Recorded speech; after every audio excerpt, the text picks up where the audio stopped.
Perfect timing. Thank you, Adam. Yeah, I was just, I think here we go. Yeah, perfect. We're good. Thank you for calling. I got your message. I came in and started the Zoom, or I will start the Zoom now.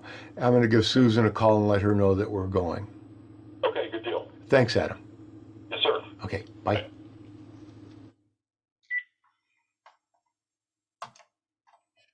Okay, Zoom is started. We're on.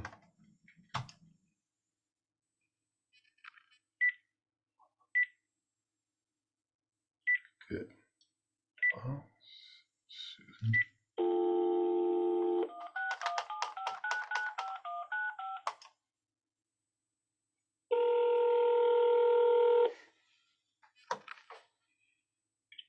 Still on the call, honey. All right, just letting you know that Adam and I have started the call. Okay, Adam and I have started the call. That's all. Okay. All right, sweetie. Bye.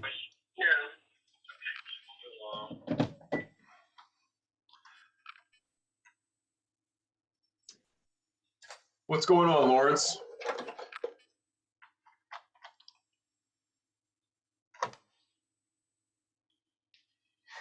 How are you, sir? Can you hear me? Oh, got it. Okay. I had my speaker down. I'm not sure whether you're muted. No, you're good. I can hear you just fine. Good. I appreciate you taking the time to do this. I ditto. Yeah, it's crazy. I've found myself in this kind of vortex in life. I put corporate America behind me, and I started a business, and then, of course, the pandemic happened. And real estate at this point in time is a little bit difficult, and so I didn't want to play that game, and I finally decided that I was going to turn to activism full time. And in doing that, I've had to kind of shift my life around. So I'm working 2 different jobs, and so that's why it's been kind of difficult because, Wow. yeah, I went from making a lot of money to making very little because of this stuff and the direction that I'm heading in with my life. So I appreciate you just being patient as we finally get It's been going on for 21 years, and I imagine it'll be going on for a while longer. Well, I really believe with all my heart we're going to shift a paradigm, and I think a lot of it has to do with what's happening in the world right now. Yeah, a lot of my friends who got swept up in the pandemic, in the what the hell? What's it? Oh, COVID, right? Try to remember. It's been drilled into our heads for the past 3 years.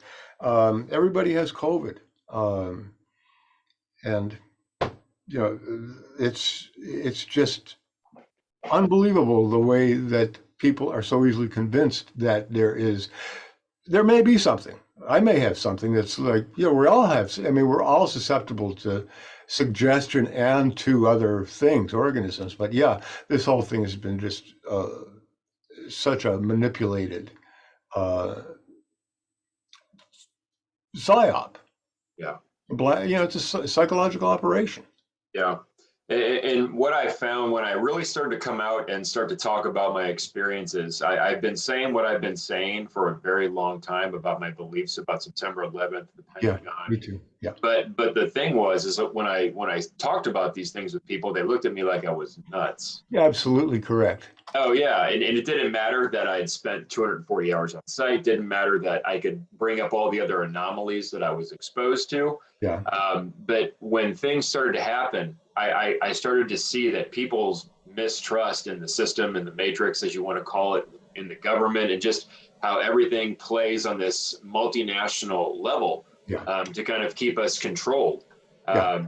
People started to wake up to that. And when I started to notice that, that's when I started to say to myself, okay, now I need to really kick my efforts in. And it's been a desire of mine for almost 20 years now to do what I'm doing. And it's just, I look at the pandemic as kind of that silver lining event where actually, I said to myself, okay, I've got an opportunity now. So one of my good friends, a person who I frequently play music with, an original songwriter, great storyteller, I love playing with this guy, was so convinced that, he wouldn't come near me without a mask, he wouldn't touch me.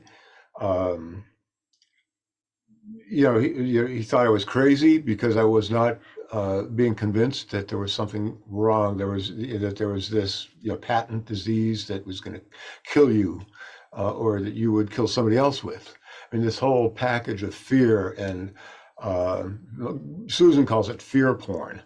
Uh, Yeah. I coined a term way back then called COVID Nazis. These Yeah. people that wear the mask. You're going to kill grandma. Yeah. Yeah. Yeah. Yeah, I mean, everybody towing this party line, this pre-planted, suggestion that we're all going to die or we're all going to kill someone. Yeah. Well, I think it's going to end up being a beautiful thing because people are going to start asking questions. And if you're asking questions, you're eventually going to get to 9/11. Paul, my friend, who doubted COVID, said, now we're always in contact, and when we play, he's a huggy kind of guy. So I'll reciprocate. He's a good guy, a great songwriter. He says, when you first started talking about this 9/11 stuff, I thought you were totally fucking crazy. Yeah. And it is crazy. I'm retiring on September 11th this year. Good for you. That's awesome. From pushing the stuff that I've been studying. I see what you're saying. I've been pushing it for. I mean, the last major push started after discovering those the holes beneath WTC4. Actually, that's when everything shifted. But when I just finally discovered the location after David Meiswinkle, Eric lawyer, Meiswinkle lawyer. One's a fireman, one's a lawyer. So here we go. David Meiswinkle pointed me with some cryptic message to a Cheryl, a Ms. Moss. He says, if you want to know where these holes are, ask Ms. Moss. So I just Googled Ms. Moss 9/11, and I came up with this website that gave me the firm that did the geotechnical surveys. And they included the pre-9/11 survey and the post-survey, which contradicted. Have you seen them yet? I probably have seen them. I have got so much catching up to do, and that's what I've been doing. My studies and my investigation are primarily surrounding the Pentagon, but I do my best to get everything I can. But anything you want to send me, I ingest it. So actually, what I'm going to do right now is I'm going to put these both up as my back screens. Oh, okay, beautiful. And this is, I feel like a weatherman. We have a high moving to low. High always move to low. Well, here what we have is where's my finger? There it is.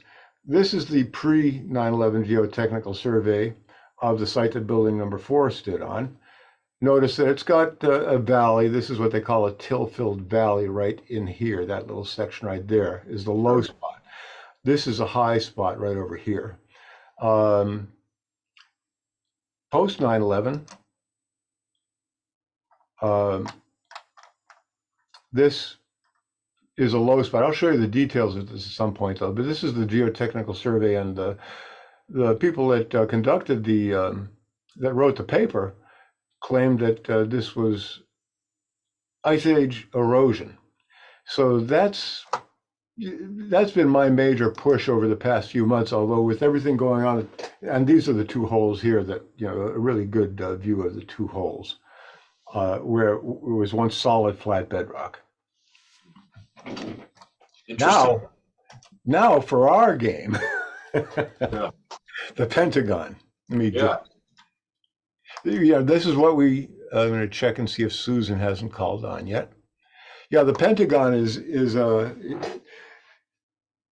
gift from Susan. We went to an Air and Space Museum in Connecticut a few years ago, and she bought me this because she knew that this was one of my favorite aircraft, the A-10. Got you. And that's what we have right here. And the theory, with the lack of evidence of any kind of aircraft having crashed into the Pentagon, but all that type of destruction, and the witness testifying to an aircraft flying over, also witnesses testifying to a commuter size or type aircraft, all led to this conclusion And that's what this page on this website, the Wix website, is about. The Pentagon Airborne Sortie. I've sent you that link. Feel free to study it anytime. I'd love to get on a call where you have control of the screen and you Sure. can, we can go through it at that point. Yeah, we could even do it tonight if you want. Absolutely. I'm down for whatever, my friend. Okay, what I'm going to do is see if I can get that website up and share the screen. Okay. Meanwhile, I'm going to go to a regular background because this is distracting with all that. And I'll tell you, anytime I throw information, because I'll be honest, my work is multifaceted. I kind of realized that there's several opportunities for research where none exists. And, I always say, Richard Gage was insistent that my time as a first responder and my time as a witness was Yes. the most important. But Absolutely. I actually maintain that the work that I'm doing now with my investigation is far more important. And so I can throw a lot of information at you. I've got, some of the things that I show people when I originally kind of show this information to people. But at any point in time, if you have additional questions or if you want me to be able to kind of go into depths and send you some things, don't be afraid to ask. I'm willing to share my information. Absolutely. I kind of quickly realized in this game who I can trust and who I can't. So it's a hard one. This is something I've been talking a lot, and I've had a recent call with Kingsley Rosero Fernandez. yeah, I know Kingsley. Yeah, it went off the rails. I'm really not clear. I have to run the video by Susan before I post it. And Kingsley he's an odd duck. He's drawn some really cool stuff out of me in questioning, but he also, one of the things that Susan mentioned, he seems to be a bit, emotionally unstable. He reacted adversely to me having lost a video of a call. Let's not go into the woods with Kingsley right now, though. Yeah, sure. Let's see if I can share the screen. And I'm learning how to do this. Which screen do I want to? Oh, yeah, that's the one I want to share. Let's see what happens here. Let's see if we got this up right. Okay, can you see the screen? Yep.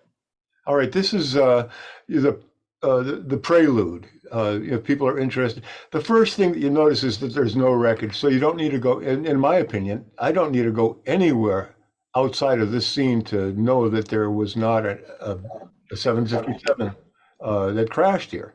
And let me double tap on that anytime, and you can quote me on this by all means. Can we record? Can we record the session? I think it's already recording. I was under the impression it is recording. Oh, good. I hope so. Yeah, I'm pretty sure it is. You're good. Yeah. Okay. Good. We can always assemble a much more in-depth presentation down the line. But I was just going to say, my work for a long time was plane parts, was specifically Pratt and Whitney, parts for both commercial and defense capacities. I stored them. I served up in New Hampshire. I was actually a neighbor of yours. I was over in New Hampshire for almost a year working at Pratt and Whitney's facility. And in that, I learned how to store these things, how to quality inspect them for, prefabrication. I actually was one of 3 people in the building that could serve as a U.S. customs agent. They could pull planes off of the parts off of the planes at Logan. They could bypass customs agents. They put them right in the trucks on the tarmacs, and they'd send them directly to me.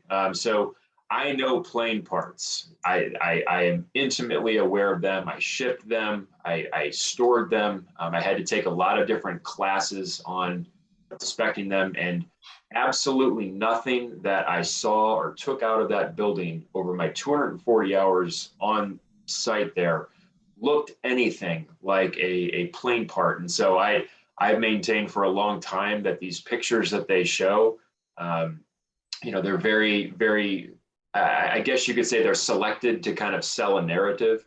Right. Yeah, you got a piece of shiny aluminum section of a fuselage, which is actually a plain part, Yeah. or a section of a fuselage. You can't really call it a part because it's, well, whatever. Um, with American Airlines colors on it, red and blue colors on it. You've got landing gear.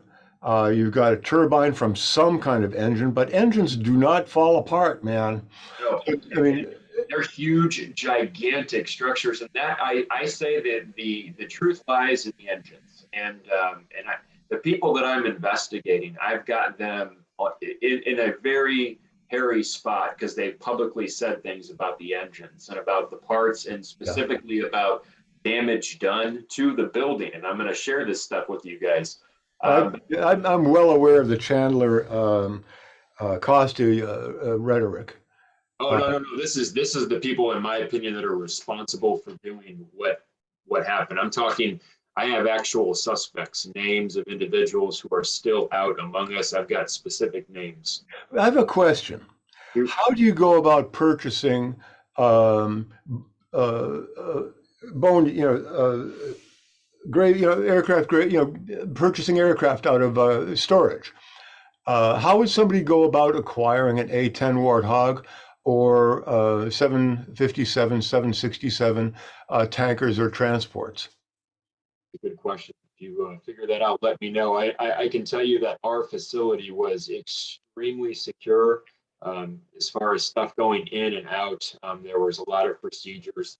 Between the parts fabricator, them showing up at our facilities, and we basically housed these things. And then once they were being shipped for fabrication, they were sent to actual facilities where that was happening. So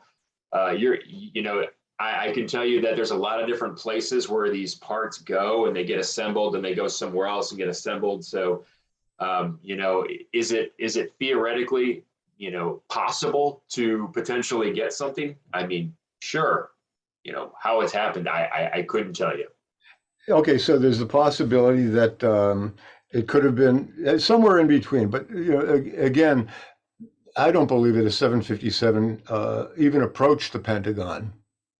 Yeah, and that's one of the things that I say to people. What really got me comfortable with questioning the witnesses is ultimately the testimony that I have of these people on record that were government officials that had a lot of different levels of authority on site.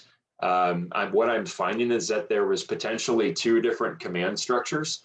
I can tell you that there was a command structure. I can even point you in the direction of where it's at. But, the reason I question, the witnesses, the people that I'm investigating, they had the weapons capabilities. They had access to the facility before it happened. Even James Schwartz, the incident commander, I've got him on record mincing words now with the guy that I'm investigating more than anybody, because he was basically escorted off site. And then I've got this guy saying that he was back on site. And so there was very nefarious efforts that were there, very nefarious elements that were there that had technical weapons expertise, capabilities, building weapons systems, Central Intelligence Agency connections. And I can show you guys all this stuff. Yeah. Hi, Susan. Hi. Hi, Sorry Susan. I'm so late. I just got off the lawyers committee. Oh, that's all right. How are they doing? Great. Just hang in there. I can't say anything about it, but You'd have to kill us, Adam. yeah, their FOIA case is really moving forward. And in 2 days, the government has to respond, and it doesn't look good for them. Beautiful. I love it. I love it. Well, and if you ever, are talking, because I've had some conversations with some of the people on the committee, share with them that I've got what I believe is evidence of these very nefarious elements. I would love to put this stuff that I have in front of an attorney. I have put it in front of an attorney already once, but I did so trying to basically go after my lead suspect from a legal standpoint of defamation. And he, unfortunately, because he is a news source, now. He can say whatever he wants publicly about my time, myself, and he can get away with it. But that being said, I don't know if you guys have seen the movie A Few Good Men. Are you familiar with that movie? Yeah.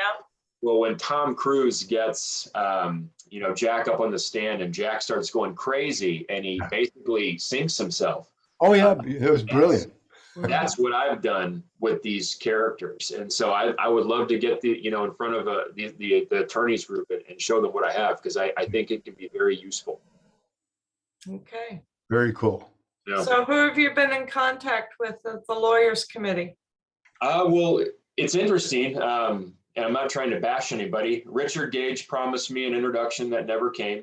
Barbara Honegger also promised to assist me in preparing a statement that could potentially be used. That never happened. Finally, Xander Arena was able to connect me with, I forget her name, unfortunately. I believe she's the head of the committee. Jane Clark. Mark. That's her. And we were in a She's three-way. my boss. I'm sorry? She's my boss. Nice. Very nice. Well, we've been meaning to link up. She's very nice. We just have never got the chance to do that. I know she's an attorney. She's also doing a lot of other things, so I don't hold anything against her. But several people have also said, you need to talk to Mick. He's a great guy, apparently. Yeah, he is. He's a no nonsense kind of guy. Me too. I love it. Very, very methodical. It's all about the law. Wonderful. Yeah. Yeah. Well, when we're dealing with this stuff, especially 21 years down the road, we can't afford to be off in any way, shape, or form. So I only deal with that which can be proven, and the stuff that I have is 1,000% crystal clear. It's right out of the horse's mouth. Right. Now I deal much more with the theoretical and the practical, and that's my shtick, is how does this work? I mean, what am I seeing here? The latest addition to this, can I play a quick video? Please.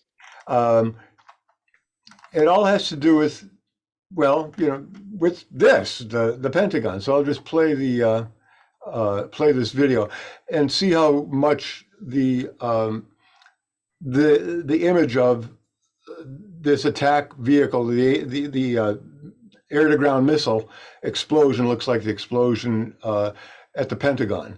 And thinking about the duration, the brightness, there's even this trail that you can see. It's an implied trail right here. This fluffy line right here that shows up. It's not black. It's not jet. It's not a hydrocarbon fuel. It's solid, in my opinion, a solid rocket fuel, or the trail of a solid rocket. So this is the AGM-65 doing what it was designed for. Is this playing? Oh, No. shit. It's okay. They took it down. Foiled. Oh, was it YouTube that did it? Ah. I'm not surprised. I have to fix this. No, I'm not surprised. Wow. If it was YouTube. I did an interview with Captain Dan Hanley, and he, not me, even though it was my video, he got a legal complaint from YouTube. This was a military video. Wow. This was a military.com video. Hmm. Video, military.com. Interesting. Wow. So I got to fix the website now because this is not working. When was the last time you looked at the video from clicking on from your website? Week and a half, maybe. So between that time and now, it's come down. Yeah. Very interesting. And I'm assuming it's been live for a long time. Yeah. That's it. Again, let's see what it says in the. Oh, wait a minute. Oh, okay. No, it Nope. almost played. almost played. Let's see what. Yeah, removed by the uploader. Interesting. Yeah. Very interesting. Well, I'm going to try to Oh. find. I'm going to try to find it in another place at some point. But yeah, that's pretty disturbing. Uh-huh. I would love to have that. So without it, there you can look up the AGM-65 Maverick video yourself. Yeah. See if you can find it. This is the tool for the job, as far as I'm concerned. It's a multinationally used weapon system. It's mutable. It can carry two different size warheads. They can do the type of work that we see being done at the Pentagon, and it can be carried by a number of aircraft, including my favorite. Thank you, Susie. The little toy. Little toy. So yeah, these frames are so indicative of, I mean, with the trail here, with the brilliant explosive force and the immediate reduction in color to after explosion, and watching the color of the smoke, not black like jet fuel, but white as it starts to dissipate. And this thing here, of course, when we were doing the guy I'm investing in, he's had on record. Pardon? I was just going to say, you talked about the smoke. The guy that I'm investigating says that his theory on the smoke is that it was the one of the light fixtures from one of the poles being ingested into the engine, which is hysterical. Everybody that gets so specific about something like that, I feel embarrassed. I mean, I don't know what's in their minds that they're so specific that they can say that this notch in this tree was created by this or that or the other thing, or that this tree was, moved from here to there by this or that doesn't seem to want to show its face, that all these columns were destroyed by this engine or that landing gear. Oh, really? Where is it? Please show me the picture of it. I'd like to see it. Well, and I can just say, one of the things that I do when I debate the subject, which I haven't yet, but I go to the comparisons of how the federal authorities collected the evidence. If you look at Shanksville, they were out there in suits, very carefully putting things into bags. They were doing all these things. I think it was completely different. And I can get into the details about, the other stuff we were pulling out of there, and we were putting it in piles. That didn't happen to my knowledge up in Shanksville. Those parts were very securely put into bags and ushered off. But yeah, the way that they, the Adam Ruff made a good point, even that the Environmental Protection Agency was never on site. I never really considered that recently, but there's so many little things, but no parts. So I know parts, I'm telling you, whatever we were pulling out of there was not wreckage, not on the site wreckage. They were parts. I mean, you were pulling parts out. But not pieces. Enough. Yeah, pieces, but it almost looked like junk. I mean, it didn't Yeah, even it look. was. Yeah, it didn't look. Somebody took a can opener and got a section of fuselage and placed it over there. Oh, what didn't finally dissolve or vaporize as it went in, bounced off and wound up in the yard. I mean, all this stuff is just so much fucking bullshit. Well, and here's an interesting thing. I don't know if you guys ever heard this one from her, but there are some interviews that I've never gotten to watch that between Barbara Honegger and April Gallup.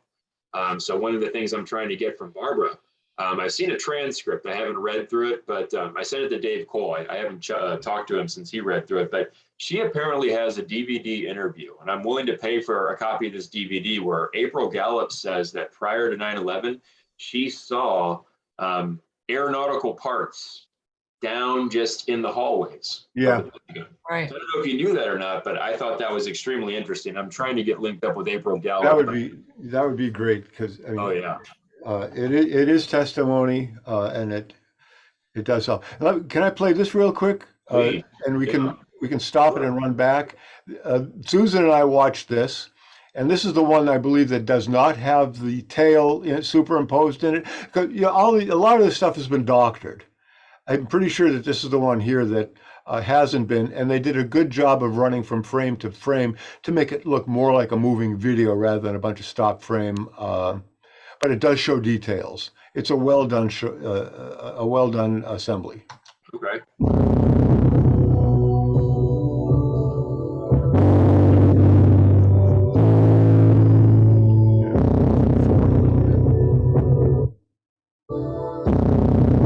Okay, this is good. I can back it up just a little bit and play it again. And I can shut it off. right now. Okay, right here we're seeing this smoke trail, and in one video there was something that showed up like a triangular shape that somebody had it looked as though they had photoshopped it in. Susan, remember when we looked at that?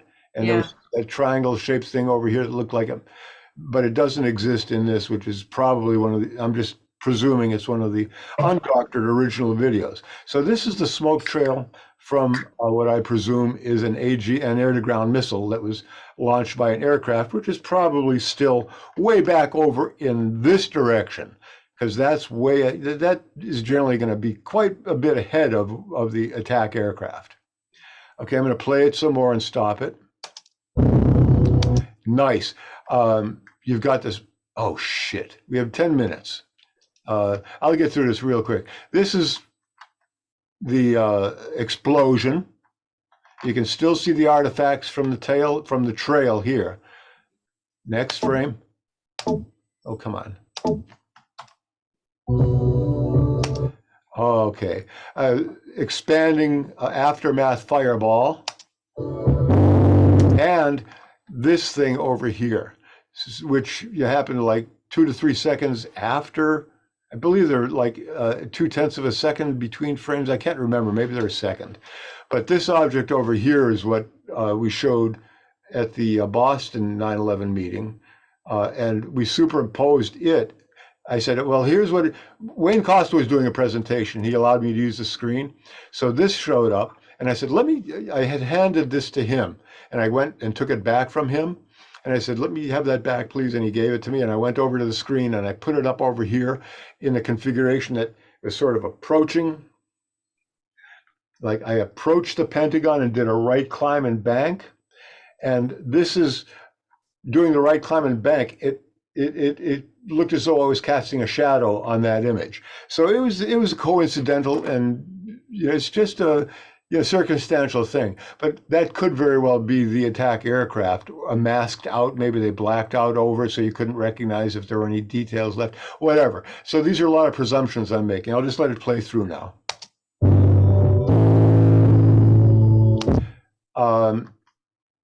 That's a wild detail right there. This buffeting cottony smoke trail. This is a good presentation to show details. We're at a hotel. Okay, this is not deep. The next one is in detail. So I'm going to close this. And if you haven't had a chance to yet, I would highly recommend taking a look at Xander Arena's work. Are you guys familiar with Xander? Yes. Yeah, he even recently. I don't want to speak for him by any means, but we talked recently, and I think he put about 15 to 20 hours worth of really solid work because he got some feedback from some people after speaking about it in Gene Laratonda's war room, and he basically got some criticism, and he went overboard in making sure that criticism was addressed. And so I say when it comes to the cameras, nobody does it better than him when it comes to breaking down just the very crystal clear the fuckery, as they call it. So he's studied the infamous 5 frames in detail. Yeah, and I'll tell you, he works in nuclear medicine. He's a member of Mensa. He's very bright, so he knows all the technical camera stuff. That's what he does. He's very well versed in that sort of thing, and his presentations are brilliant. Yeah, I believe that we heard him speak on Gene Laratonda's War Room, and I will check into his work more thoroughly. Yeah, absolutely. We're going to be doing a lot of collaboration, between him, the guy that I'm investigating, and I've really started to become familiar with people. Do you guys know Lorraine Clark? Are you familiar with Lorraine? Yes, I'm familiar with her. She responds frequently on my on my Facebook groups. Yeah, she's very knowledgeable when it comes to the witnesses, and so just kind of getting familiar with the people that are experts in the witnesses. The information, as I know you already know, is just so scattered all over the place. And there's so much disinformation and misinformation going around. Yes, there are, and I think that's intentional. Of course. Yeah. So I've spent over a year. It's been about a year and 3 months now. Just familiarizing myself with the people like yourselves who are invested, who are digging for answers, who are doing the research, and trying to determine who's trustworthy, who isn't, and who's really got their, the overall truth's best interest in mind, and who has their own ego in mind, and who's just interested in defending their position. So yeah, I just posted something that Stephen Jones posted in his with the scholars, or one of the websites that he was administrator on. It was. I'm going to get, since I have control of the screen right now, I'll see if I can find it properly. I just posted it. While you're looking, Adam, you said Xander is a nuclear what? He works in nuclear medicine with the VA. Nuclear medicine.